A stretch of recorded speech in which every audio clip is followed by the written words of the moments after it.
welcome back to my channel. This week, I'm taking you around my day in New York City. But before we get started, please be sure to subscribe to my channel, give this video a thumbs up so that way we can keep on growing. Now, I have one of my dear friends in town. You might recognize her from some of my Chinatown videos or my LA videos. So we have a lot of things to do. We have food to eat, we have places to go, so lace up your shoes and let's head out. Our first stop on our adventure was C&B, which is a coffee shop and bakery in the East Village. There's a great vibe in C&B with records playing and fresh made bread and pastries. It's a place where regulars thrive and out-of-towners would call the hidden gem of their trip. It was quite tough to settle on what to order, but we ended with each getting a black coffee, which as you'd expect was rich and delicious. And then we ordered an egg and cheese, which came on a fresh baked roll and just wow. The egg and the cheese and the roll, it's simple, but it's exactly what we wanted. We also got their croissant muffin. Yes, you heard that correctly. Croissant muffin.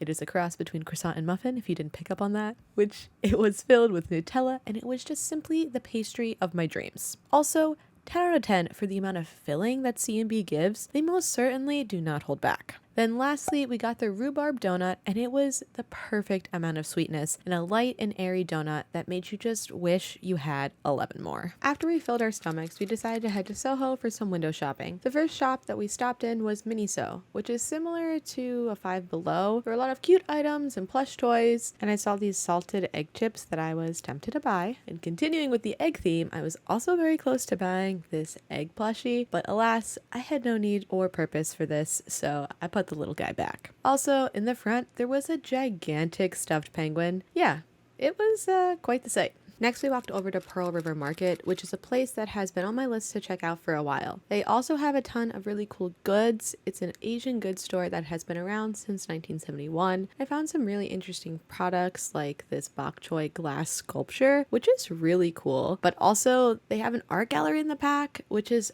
awesome, and it's free to the public and rotates fairly often. So if you happen to be in Soho, this is definitely a good place to check out, especially if you want some kind of unique gift like either of these handbags.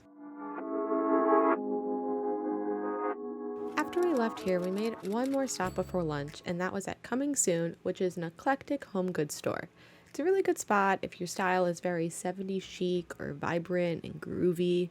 Some of the products were a bit pricey, but it was definitely fun to go window shopping here.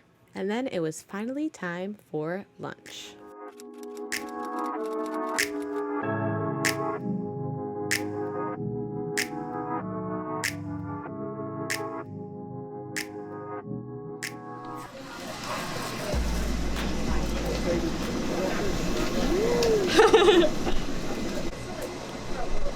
Oh my gosh. If my company was really good. Yeah? Mm-hmm. Is it what you expected? No. I didn't know what to expect. But this tastes like a risotto inside of like a breaded fried ball. Yep.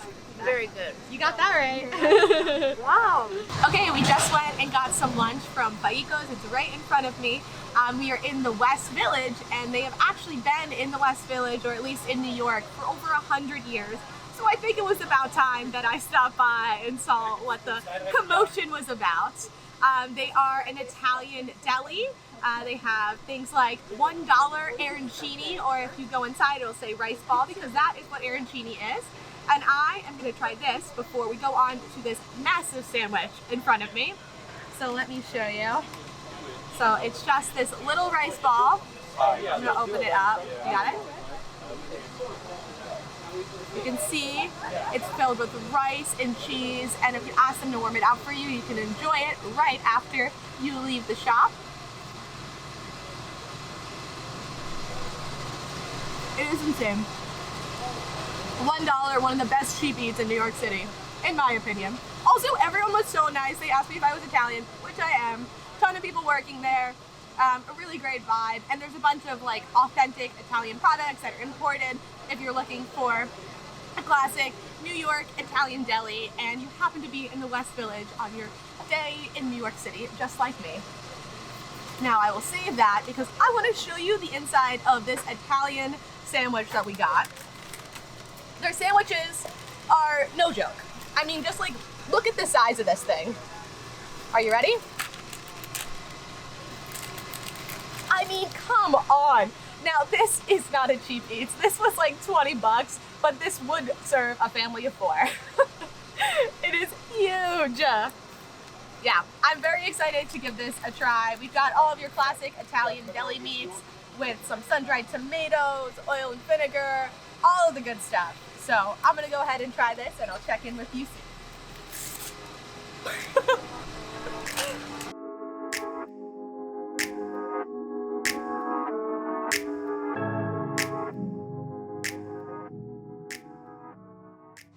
This is everything I've dreamed of. This is delicious. Wow, I said I could feed a family of 4. I might be a family of 4 today. Don't worry, I'll save some for Maria. She's not just having the air and cheating. Wow. All right, I'm gonna go enjoy this. This is insane. $1. I should have got more.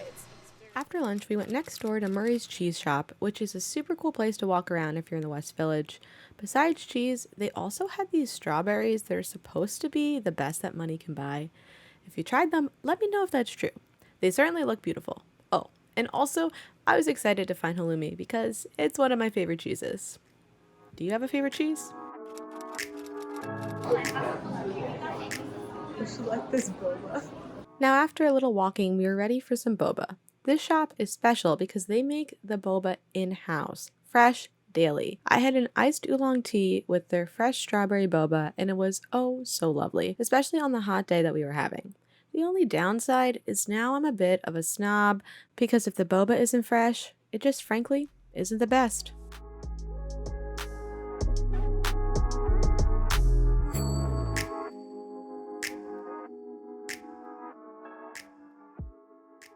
For a late night dinner, we headed over to Lamia's fish market. Now for the real highlight of this meal, it was the fish flatbread. Now listen, I'm a firm believer that cheese and fish don't always belong together. However, add some jalapenos, add some red pepper flakes, and you might just change my mind. The real kicker is that they took the concept of Pizza Hut stuffed crust and they did it with shrimp. It was like a little surprise inside the crust, and that was pretty revolutionary for me. We also got their seafood carbonara, which was very good, and it felt like a fancy addition to have caviar on top. Overall, this spot is good if you're interested in a cool atmosphere with some interesting food to pair with it. The next day, we headed over to Mud Spot for breakfast. This is an East Village classic that serves all-day brunch and just all-around good food. They also had a write-up on their menu about how their current location used to be the home of actor Perry Gertzwitz, which is a fun little fact that I'm glad that they like sharing with everyone because I think it kind of adds to the eclectic vibe of Mud Spot. We both ordered Maple Muds, which is their black coffee with maple syrup, and as you may know, I'm a sucker for anything maple, so this is one of my favorites from Mud Spot. I had their scrambled egg and pickled jalapeno sandwich, and it came with their cowboy chipotle sauce that they should probably start bottling because I will be first in line to buy it. My friend ordered their French breakfast, which she loved, and we split 2 of their pastries to round off a lovely morning.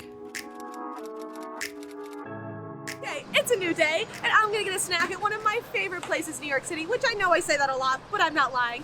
Because it's the Pickle Guys. They have so many different pickled everything. They have pickled mango, pickled pineapple, and I don't know what kind of pickle mood I'm in, so I'm about to be in a pickle. I'm sorry for that one. I am sorry. Let's go.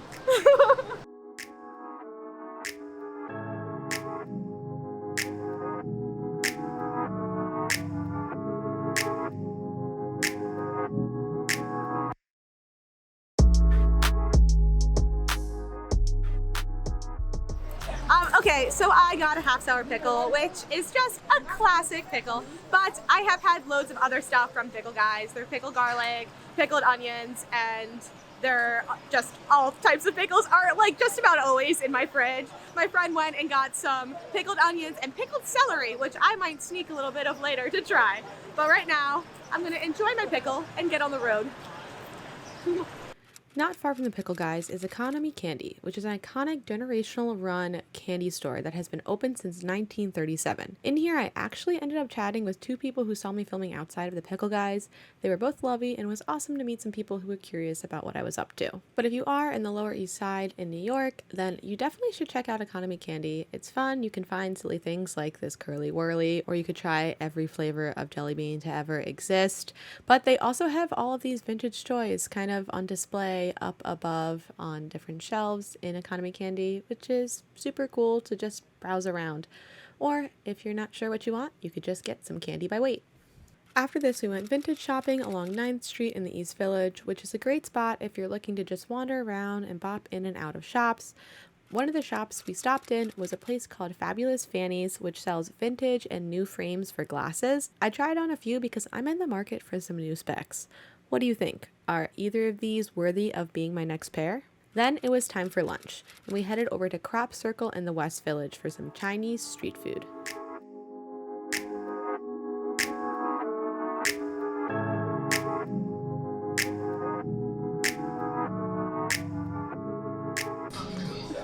This is literally the size of my head. Okay. This is awesome. Okay, I'm gonna break it open. See, we got pork and vegetable. I guess I've had something similar, but these flavors are really good. Oh yeah, I want to try the sauce. The mango flavor is so good. I feel like you never get like a good. Ooh, it's got a kick. Ooh. You never get like a good like mango spice. Okay, let's try the chili. Now I'm concerned. Let's see how I do. Ooh, oh my. Oh, that's good. That's a good chili. And a little lavender to wash it down. We also got a sweet one. Oh my god, so good! That looks so good. Okay. When you want like carbs, but you also want dessert. I don't know if anyone else craves that, but I do. Anyways, I'm gonna eat. Let's go. The food at Crop Circle was so interesting and really delicious and very, very flavorful. Everything is made in-house, including their mango sauce, which they came over to tell me because they could tell how much I really liked it. I definitely recommend getting a sweet and savory one so that way you can try both. And the lavender lemonade was not to be ignored. Then we stopped at OK Dog to try Korean corn dogs. Lately, they have been all the rage in America, and I have been very curious to check them out. There we go. It's just very confusing. It's rolled in sugar. So it tastes like fried dough, which is something my family makes a bunch on holidays. But it's covered in cheese on the inside. Okay. We'll evaluate. Now, if anyone has had one before, are they really always covered in sugar? That seemed to be the only thing that was kind of throwing me off when I tried it. I just didn't expect it to be as sweet as it was. Something about the experience really just wasn't it for me. But I'm glad that I tried it out because there are plenty of people out there who love Korean corn dogs, and there has to be a reason why. Okay, so last night we had an incredible dining experience. We went to an Omakase restaurant on the Lower East Side in New York called Yopparai, and it was just, I'm still dreaming about it.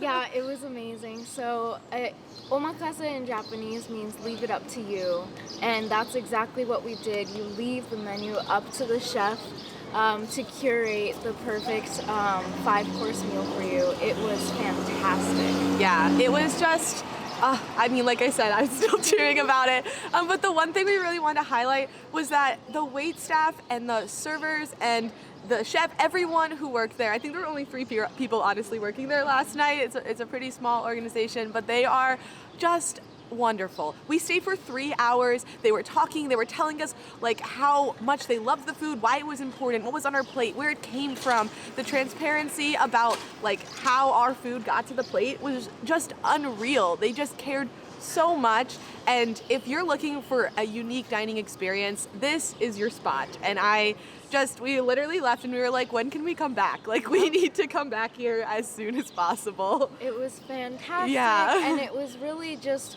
not just the food, but the experience, the ambiance, the knowledge of everybody who was around us was so invigorating. Yeah, you honestly transport to Japan, which I've never been to Japan, but Maria has. Did you also feel that way?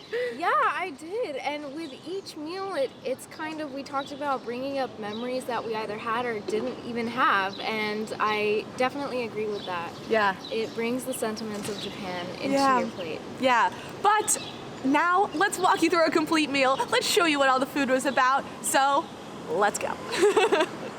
Now, I am no professional on this menu, so I'm going to reflect on my experience and some highlights as all of the courses go by. The way our server spoke about the food was just so poetic and impactful that it's something I would encourage anyone who is adventurous and curious to go and experience themselves. The exact details of the meal are stored deep in my memories, but I truly can almost taste each course just by looking at this footage. Now, in course 1, they served firefly squid, which might seem a bit out of some people's comfort zone, but in Japan, it's actually a seasonal delicacy. And I remember our server mentioning that their inclusion of firefly squid on this season's menu was a way to help raise awareness that this is something enjoyed in Japan by a lot of people. And for me, it served as a reminder that food is cultural, food is regional, but most importantly, food comes from somewhere. Whether it's grown in your backyard or in your windowsill, or if it's imported from halfway around the world. It represents a journey, and my experience at Yopparai was nothing short of that. It transported me, made me really lose track of time, and it helped me grow my palate and my perspective. If you have followed me for a while, you may know that I really enjoy vegetarian and vegan food, but you also may notice that from time to time, I stray from that. Partly because I like to enjoy culture through food, and these courses really did make me feel like I was in Japan. Now, I know animal products might not be everyone's cup of tea, and some people might avoid them for sustainability reasons. However, Yopparai had such an incredible transparency and care for their food and sourcing, so much so that it's clear they are still doing their part,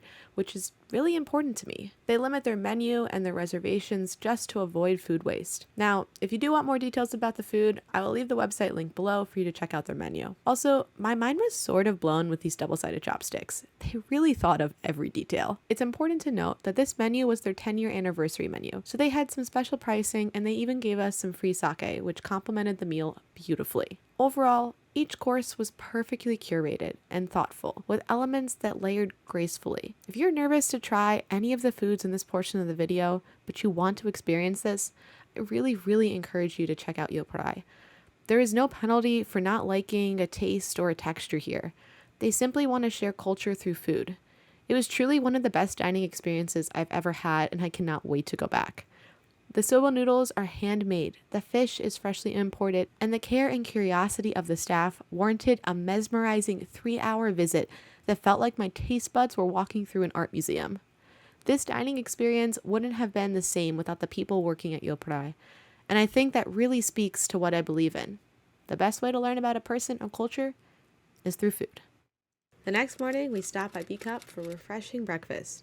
We both ordered the Israeli breakfast with coffee and a slice of banana bread. It was exactly what we wanted after our life-changing meal the night before. Okay, that's it. We just finished up breakfast at B-Cup and everything was delicious. But that's all I've got for you this week. Thank you so much for following a few days in my life in New York City. And if you haven't already, please be sure to subscribe to my channel and give this video a thumbs up so that way we can keep on growing. And I will be sure to catch you next time. Bye!